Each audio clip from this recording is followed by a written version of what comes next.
Here's hoping you'll never have to use it, but if you do get a flat tire, knowing how to use your tire service kit repair system will get you back on the road quickly and safely. If equipped, the tire service kit is located under the rear load floor in the trunk. Remember that roadside assistance may be available. Consult your owner's information for details. If you do experience a flat tire, pull over to a safe location and turn on your hazard lights. Position the tire that needs inflating so that the valve stem is located near the ground.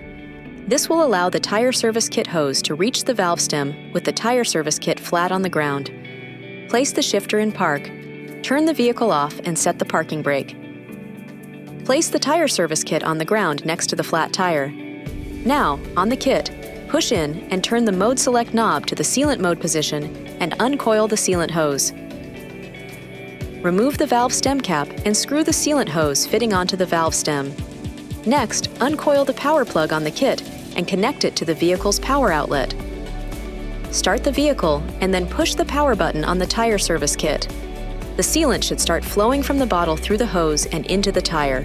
Run the pump until the sealant stops flowing into the flat tire. The pressure may read up to 70 psi or 4.8 bar. However, it will quickly drop once the sealant bottle is empty. The pump will start to add air into the tire after the bottle is empty. Continue to fill the tire to the correct pressure indicated on the tire placard. If the tire does not inflate to 26 psi or 1.8 bar within 15 minutes, the tire is too severely damaged and will need to be replaced. Do not drive the vehicle. Once the tire has reached the correct pressure, turn the pump off. Remove the speed limit sticker reminder from the top of the tire service kit and place the sticker on the steering wheel.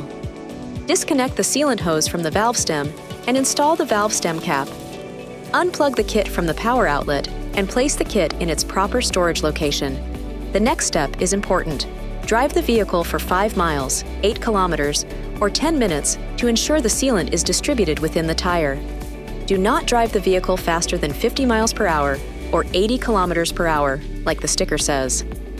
After 5 miles, 8 kilometers, or 10 minutes, pull over again to a safe place to check the tire pressure using the tire service kit. Push in and turn the mode select knob on the kit to the air mode position. Plug the tire service kit into the power outlet and connect the black air hose to the valve stem. Check the tire pressure on the gauge. If the pressure is less than 19 psi or 1.3 bar, do not drive the vehicle until the tire has been replaced.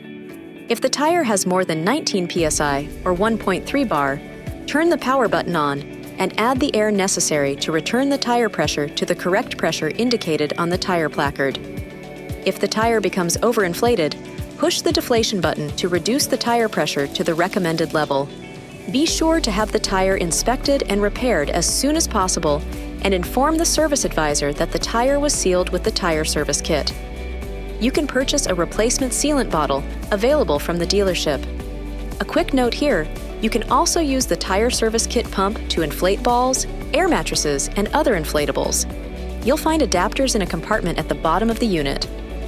This video is not intended to take the place of your owner's manual. For complete details and other important safety information, please see your owner's information.